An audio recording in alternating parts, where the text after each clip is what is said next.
Change is hard, but sometimes it's necessary, especially when it relates to your business and digital platforms.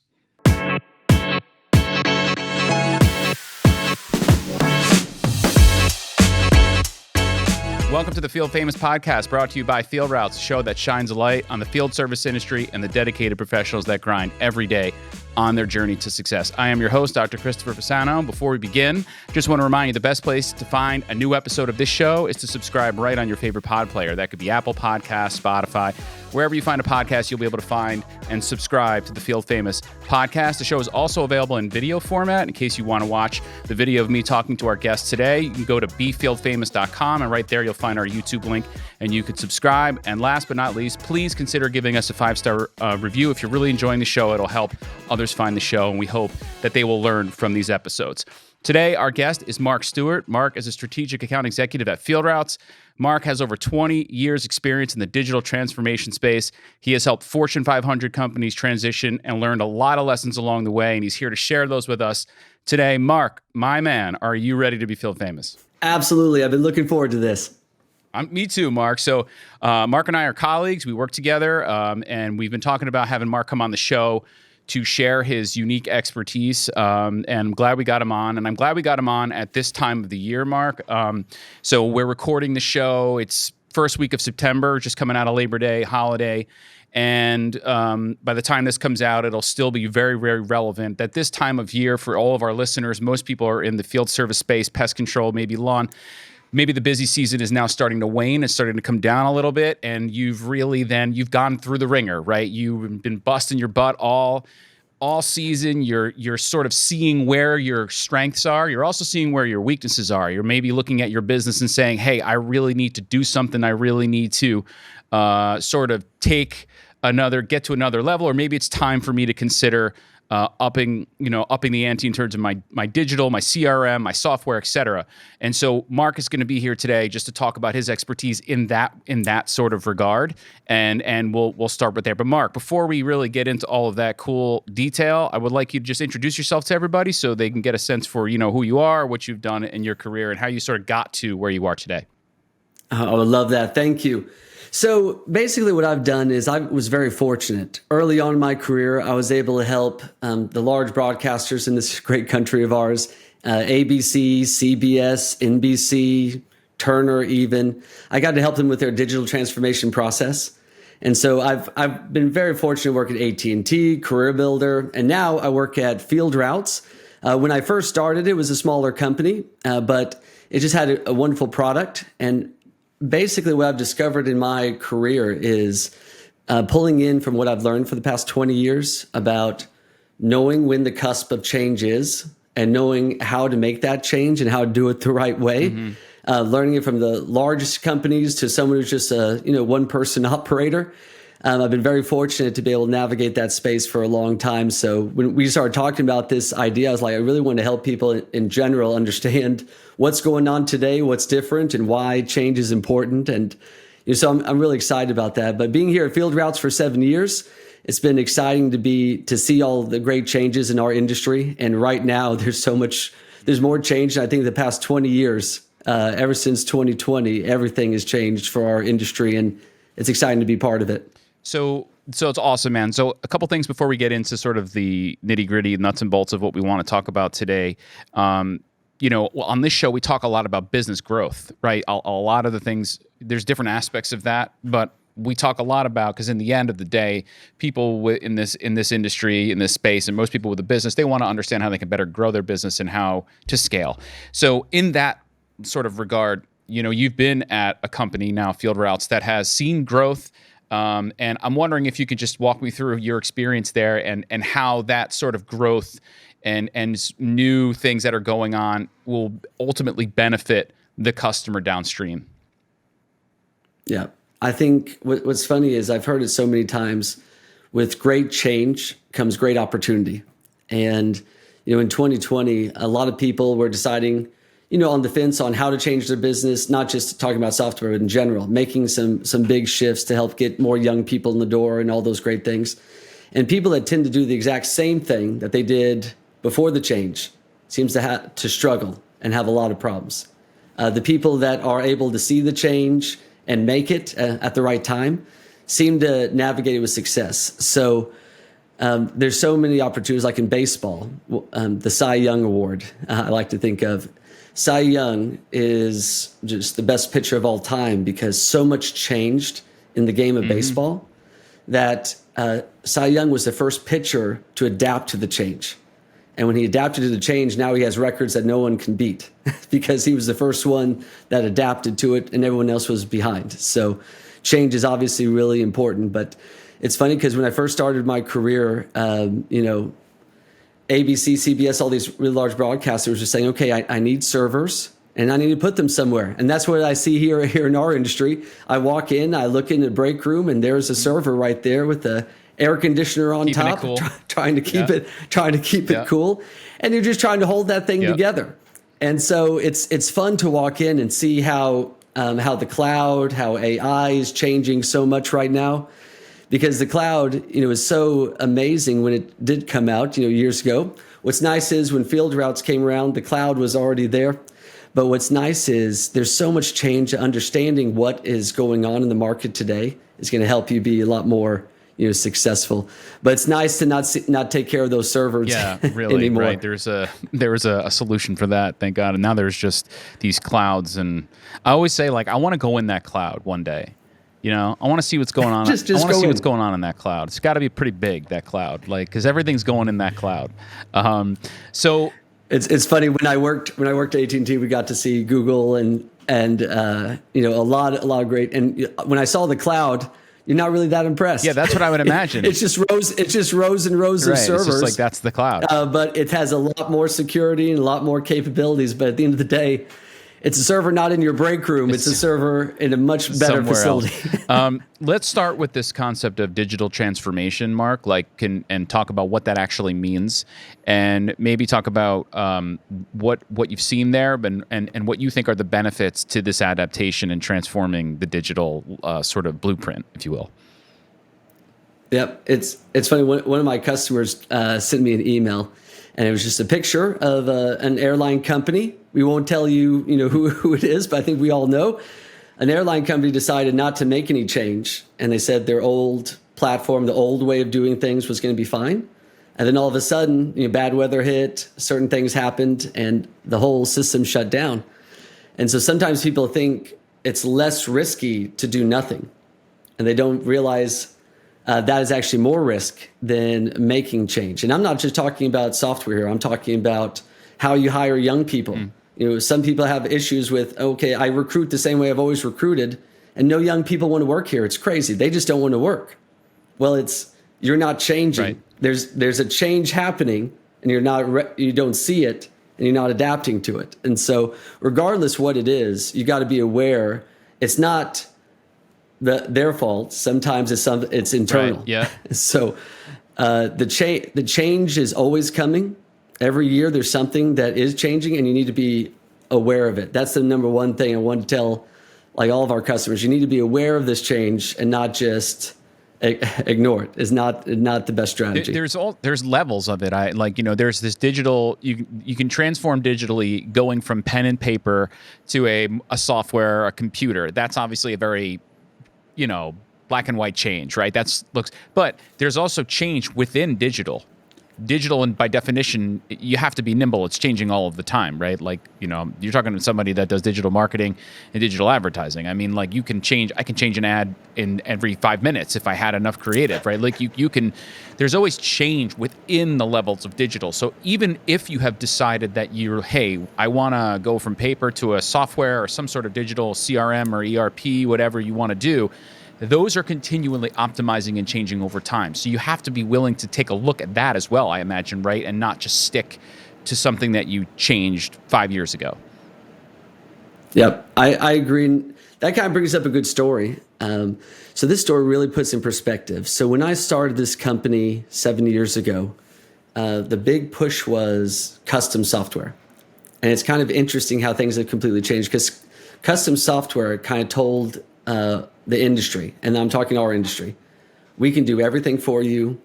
In a blink of an eye, we'll go to the moon and back for you, and anything we can do, whatever you think of.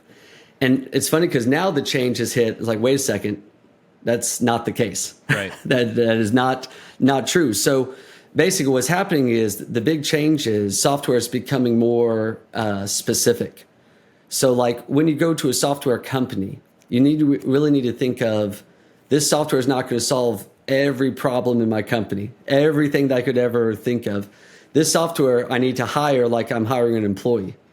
And so that's the biggest change that's happening like right now. People need to think of software as, this is going to do this specific action. This is going to help my employees. So one of my owners, one of the companies that I become friends with just everybody. That's why I love so much about this industry.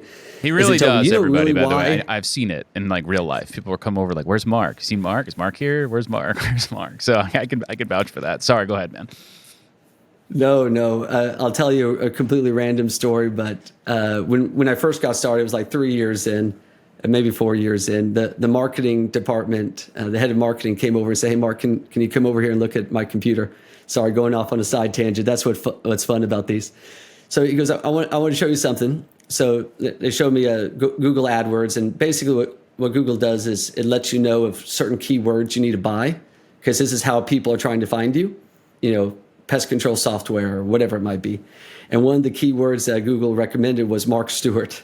Are you serious? Was it expensive to buy? Do you know? Was it an expensive keyword? No, it was really cheap. So it was a bargain. There you go. No one else was bid. That's great. It was a bargain. That's awesome. But I thought that was pretty funny. But no, what's nice about this industry is it's so close. Everyone knows each other. Everyone's friends. Everyone knows about who they like, who they don't like. And fortunately, once you get into this industry, you never want to leave. So if someone is listening to this podcast that's not in the pest industry, you need to get in as fast as possible, because it's such a wonderful place to be. But the biggest thing, going back to my original story, is you need to understand that software can't solve every problem. You really need to focus in on what problems am I trying to solve in my business, and what can fit in that. You don't want to put a square peg in a round hole. You want to make sure that it is solving the problem that you need.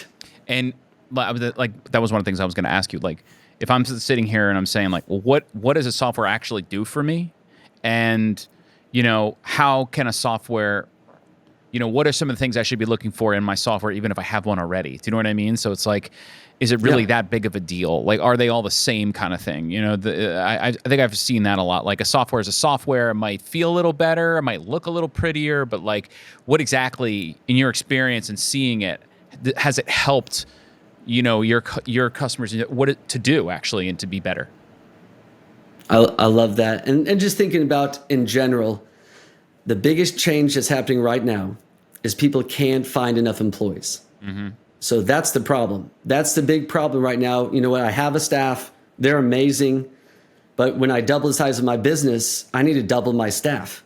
And I can't do that. It's just physically not possible. So that's where it comes into play. Yes, software can all look the same. Oh, it bills, it schedules, it has mobile apps. Well, it's all the same, but the key is efficiency.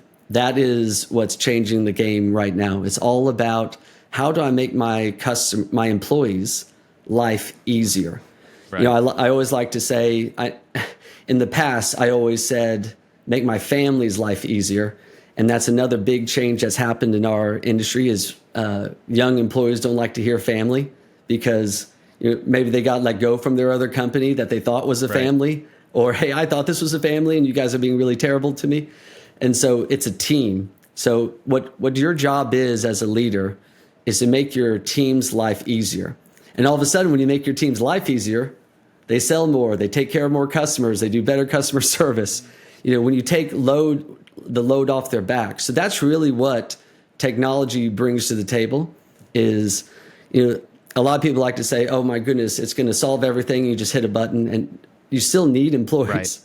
But at the end of the day, that employee is going to be so much more efficient, because one employee right now with an old software needs to do what really 3 employees is doing. They're working till 7, 8 o'clock at night trying to keep up with an older software. And so that's really the difference is this technology, is this going to be a solution to my problem, and will it make my team's life easier? Yep. That's the ultimate. I love that, man. That needs to be the precedent. I think I told you this the other day. Like, almost everyone I've talked to on this show, and undoubtedly it comes down to their team. Like I don't think I ever talked to somebody and them not mention their team or their staff or that being the most important part of their business. Yes, you have to have a good product. You have to have good service. You have to have good customer service. Yes, but you have to have a team. You have to have a team that believes. You have to have a team that feels like they can grow with you. And if you can do that, they'll stay, and it makes it more. They'll refer other people to come work for you, and they'll people will want to work for that organization and that company because they've heard that it's a great place to be that takes care of their team. So as efficient as you can make it be, their routes aren't all over the world. They're consolidated and they're in a nice place. They can schedule. All of that stuff matters to people out doing the work. And so efficiency, you're right, name of the game, and it's absolutely where it can have the biggest impact. So what I want to do is I'm going to put on this, I'm going to put on my neuroscience hat for a second, Mark. And I was hoping you would. Sorry. That was my because you know why, goal. man? This is something that's truly a psychological feat, and that is change. No human that has an evolved brain, which 99.999% of humans have an evolved brain. There's a small percentage that do not. The brain does not want to change. The brain has a lot to do. A lot. Think about what the brain's got to do. If you think about your day is rough, think about the day of the brain. It's got to make sure that you're breathing, that you're actually alive and functioning and handling all of the sensory inputs and things that it's seeing, processing it, making memory, and making sure it knows what's good, what's not. It definitely doesn't have any room to hear about all the things you want to all of a sudden change, because then it's got to be like, okay, man, how am I going to handle this now? I've already adapted. So we're set up to just do the same thing over and over again. We much prefer to do that. Now, we're talking about in a business making a significant change. I want to upgrade my digital platform. I want to move to a digital platform. I already have it's a lot, and it's very hesitant, and all of the anxieties kick in. So it becomes the number one thing you would need to sort of get over, even if you know you want to change, even if you know you have to change. Your brain doesn't rationalize that. So I'm just going to quickly cite this study here, and then I want to talk to you about actual real conversations you've had with customers who expressed that to you, and sort of what you have said in those conversations, and saw them finally get over the finish line to make the choice. So there was this study done, research at Penn State. I found this to be fascinating, right? All the participants had some sort of anxiety, right? And what they did 4 times a day, they were prompted by text to record any worry from the past 2 hours. Okay, boy, I would love to be a part of that study, to ensure that they can capture as many worries as possible. So the study participants then reviewed their list of worries every evening over the next 30 days to see if any of them came true. So what they actually worried about, right? That was what they were told to do. The researchers only focused on worries that could actually be tested in a 30-day period. For example, I'm going to fail my math exam tomorrow. That actually you can test because you know if you fail or don't. Not something like I will develop a terminal illness or something before I die. Like that's something you can't test, right? So the average person reported 3 to 4 testable worries per day, just to give you the scale of what people are worrying about. And here was the result. 91% of all worries never came true. 91%. And of the remaining 9% of the worries that actually sort of came true, the outcome was actually better than expected 1/3 of the time. So even if it did come true, it wasn't as bad as they thought it was going to be. Point being, the majority of the time we create situations in our mind, in our brain, in our world that most of the time aren't going to happen. So we set up all these things, and then finally we get on the other side and we're like, okay, yeah, sure, that was a little uncomfortable, but man, look at where I am now and look at where I can go. And so bringing that full circle, you have real life conversations about growing business, scaling, digitally transforming, but man, Mark, I don't know if I can do it. So walk me through some of those conversations and what they look like and what you ultimately advise or say before someone's like, all right, let's do it. All right, taking the hat off now. It's off. It's back up. I got a couple of ideas from what you just said, which is, I think it's going to be really impactful. So worrying, I think, has a purpose. Because worrying means I need to be prepared for this. I don't need to just, okay, I'm worried about my math test. You should be concerned, right? So now I'm worried about it. I better stop watching TV. I better stop going and prepare myself, playing video right. games. I need to study for this test to make sure I'm prepared. Right. And so worry has a purpose. So the fear is, okay, if I change, that's a big thing in my company. So some people take that fear and say, okay, I'm going to not do anything. Correct. So it's kind of like, all right, I'm scared about my math test, so I'm just going to sit here and not do anything. So the key is when you're going to make a big change, think through the change. Grab key members of your team in each department that truly understand their department and the issues they're having, the things they need to solve. Get them in a room and say, we're thinking about making this change. So, you don't just drop it on them like a hammer. Right. But sometimes that happens and sometimes that works, but it's not always recommended. It's like, okay, we need to get your all's feedback. What do we need? What's the problems we need to solve? Understand we can't solve every problem and change is going to be tough, but here's the ultimate goal. So once you write it all down, once you plan for it, once you have a team together that is capable, that truly understands what they're trying to accomplish, that is going to make you be so much more successful. So like the most successful people I see transition, they have a transition team. They have these are the key like things dedicated, that like you are going to focus on, right? Like, yep. This is it. Like you used to do this job, but for a time, I'm going to have you just focus on this, and you're going to be the leader of this project. Smart. The other people on the team still do the regular job, but still are part of that transition team. So what's nice is when you make it smaller, it's not everyone has an input, and it gets a little bit too much. It's just let's get focused, and what are the key things we're trying to figure out?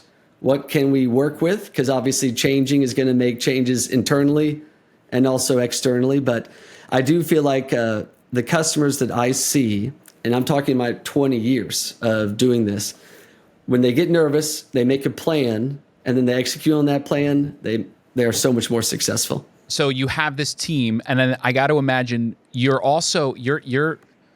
selling them is a strong word, because if you're leading this business, you're going to be your call, but you want them to feel good about it. You want them to get pumped up. You want them to see the same benefit you're seeing, right? You want to get them excited about it. So I imagine that would be some sort of advice that you might say. It is like, listen, get your team and then get them fired up. Like, let them see all the benefit, right? Like, because I got to imagine if I'm on board, I'm going to be much more willing to help through the transition.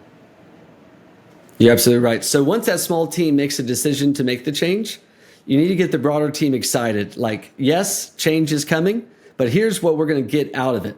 So we're going to go through this change, and this is what we're going to get at the end of this. So, a lot of people like, hearing no overtime. They like hearing, oh, wait a second, I have to deal with this problem every day. Now that problem is gone. So once you express those kind of things to them, and truly help them understand that this is going to be good for them. It's funny because I heard a football coach mention one time, he goes, when I talk to the entire team, it's great. We want to win a Super Bowl. We want to, win the championship, whatever it might be. He goes, what really matters is when I go one-on-one individually and I tell them how they are going to win personally. And so once I figure that out, it's so huge because the team obviously wants to win. But people need to understand, why is this good for them? So as a leader, once you understand that, the transition is going to be a lot smoother. And so you get, you're in your mind, hey, I'm going to do this. I really need to do this. You go through your little worries. Like you said, you make a plan, you talk to a team, you get them assembled. Now you got to go out and find the car that you want to drive. Or now you got to go out and start looking around.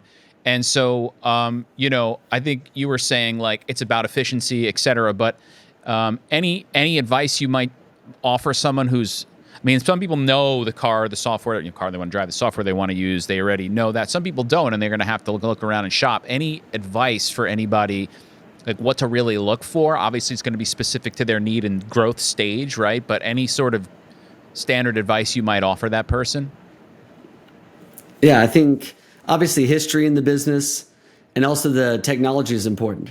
Understanding when you even look at the software, does it look like it's modern and made in the past 10 years? So that kind of thing I think is standard.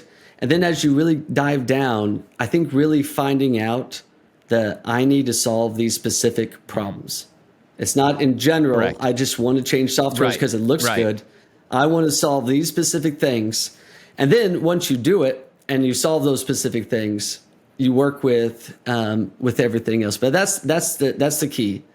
Take that fear and make action and make a plan and know exactly what you're looking for in the software. And then the ultimate goal, like I think 99% of customers I talk to, they always say the same thing. I think we kind of hinted at it. Of course, you want to make more money. You want to be more efficient. You want to be more stops in a day. You want your team not to have overtime.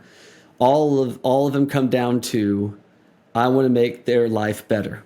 Because they're making enough money. They're doing well. So at the end of the day, is how do I make their life better? And that should be the ultimate driver of this. Right.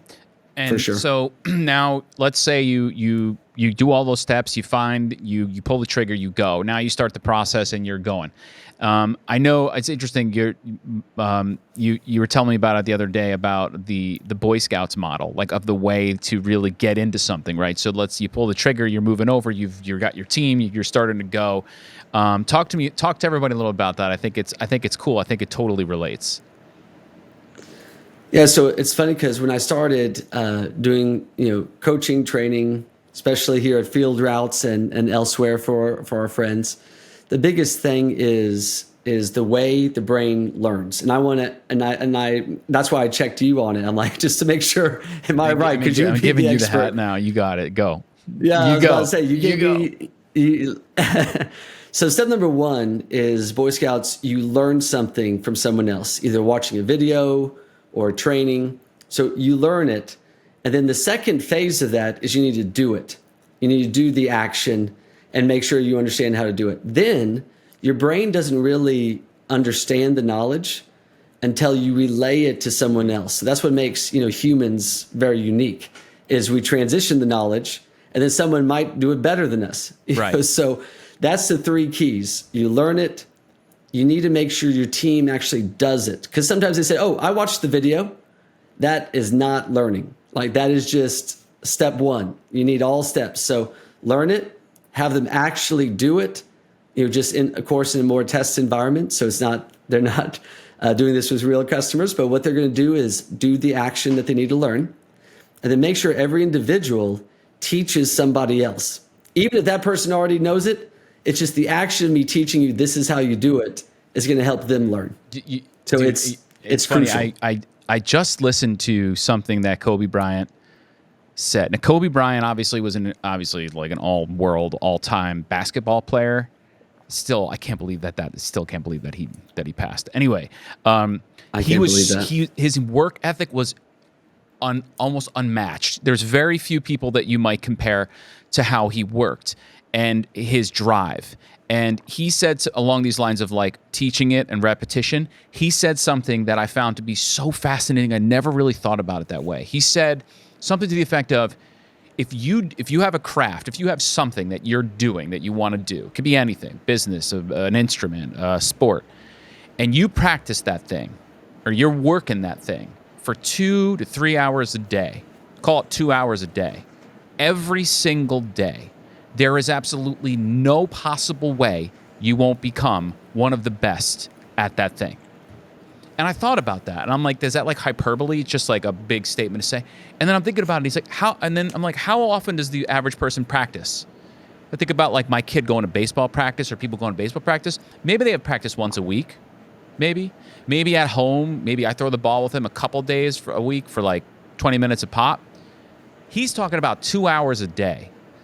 So that is a meaningful difference. And I think his point is the more you do something, actually do it, right, over and over again, the better you become at it. The easier it becomes. You teach people, you show them, and you bring them along. It's just like that, Mark. It's like anything else, right? So you have to be willing to put in the time and the effort, but the reward is almost certainly there if you do it. Just how can it not be if you really go into something? So I thought of that when you're talking about doing it, and then you'll be able to teach it. Right, 100%. I mean, it's crucial. And like you don't think about that as a process of learning, but it's true. You got to be able to know it to the point where you can turn around and teach it. What are some of the things, Mark, that you're like? I know you've we're talking about a particular pest control, but even the space, like some of the things that you're seeing or hearing that you're excited for. Like, do you see anything coming down the line? Like you talked about employees and things changing. Like anything else that like technology or things that you're seeing around that look to be cool. I know there's a lot of cool integrated stuff. Like, what is some of the stuff you're hearing about? Oh, AI. That's an easy one. That's an easy one. AI is, everyone's wondering how we're going to do this and how AI is going to take over the world. And at the end of the day, what is nice about the system is, and you can tell me this better than me because I've done all this research that, the supercomputers is obviously on another level, but there's no computer for the same size that can match the brain and what it can do. So obviously there's that could be proven wrong by the end of this year. But what is gonna be nice is for us, AI is really the future.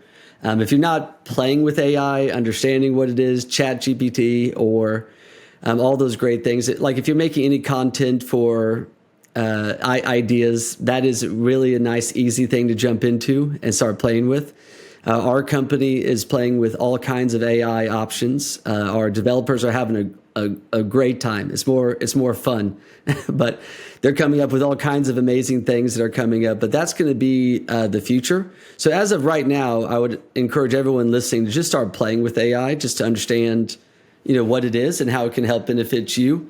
But that's probably the biggest shift that is coming. It's not necessarily quite here yet. People say they have AI, but is it really doing it itself, or is it just you programming?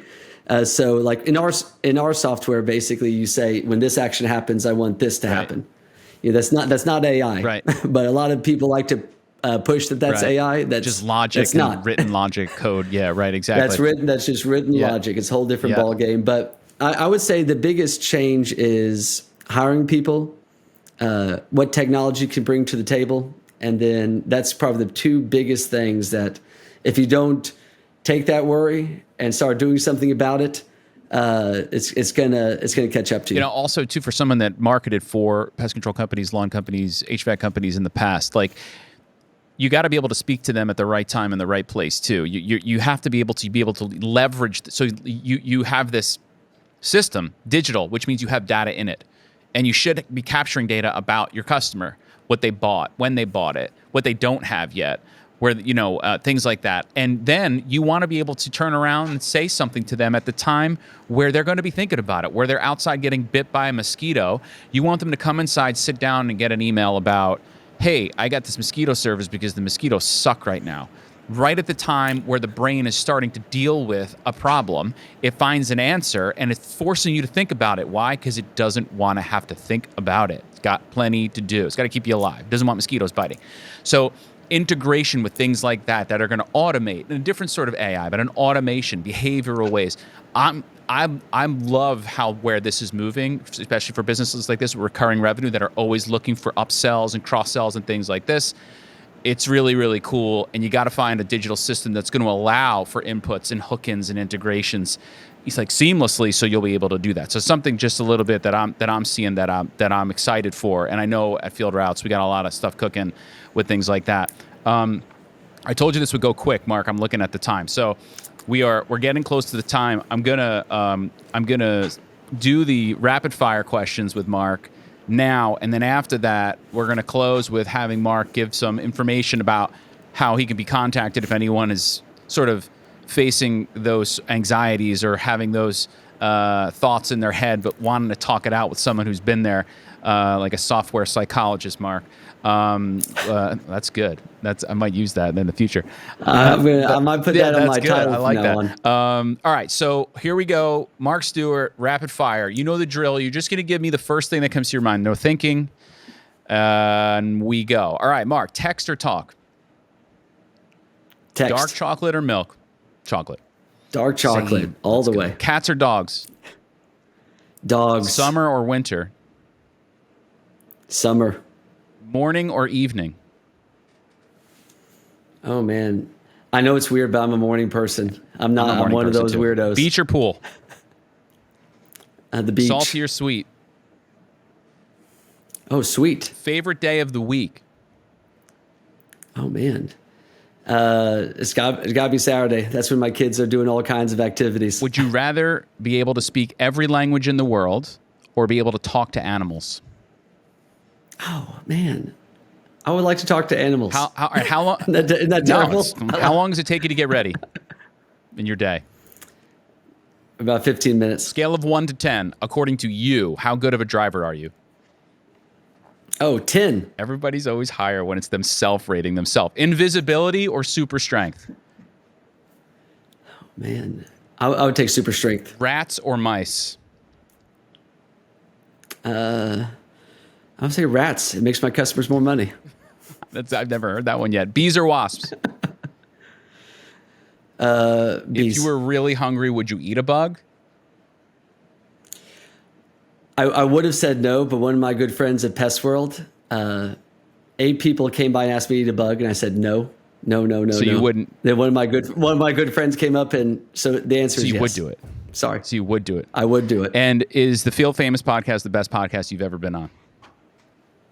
Absolutely. 100%. All right. He is Mark Stewart. I want, if everybody's out there, whoever's listening to this, and they're, even if you're not considering any changes or software, but you just have questions, Mark's a great guy to just talk to about it. And as I think you can hear in these 35 minutes, he's got a lot of knowledge, and he's had those conversations with people who have ultimately went on to go ahead and digitally transform and switch softwares, et cetera, or not. And Mark had both those conversations. So Mark, what's the best way someone can reach out to you and initiate a conversation?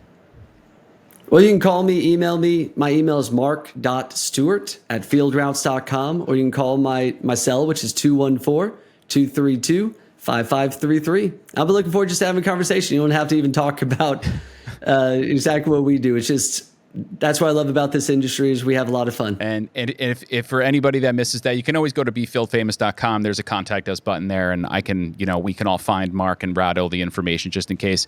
I want to thank Mark for joining us today, and I want to remind everybody out there, you can go to BeFieldFamous.com and find all the information, all the previous shows. In addition to this one, you tell your friends, subscribe on Apple Podcasts, and remember, your success is fame worthy. So come tell your story. Mark, I appreciate you coming to tell your story, man. Thank you so much. This was so much fun. Thank you.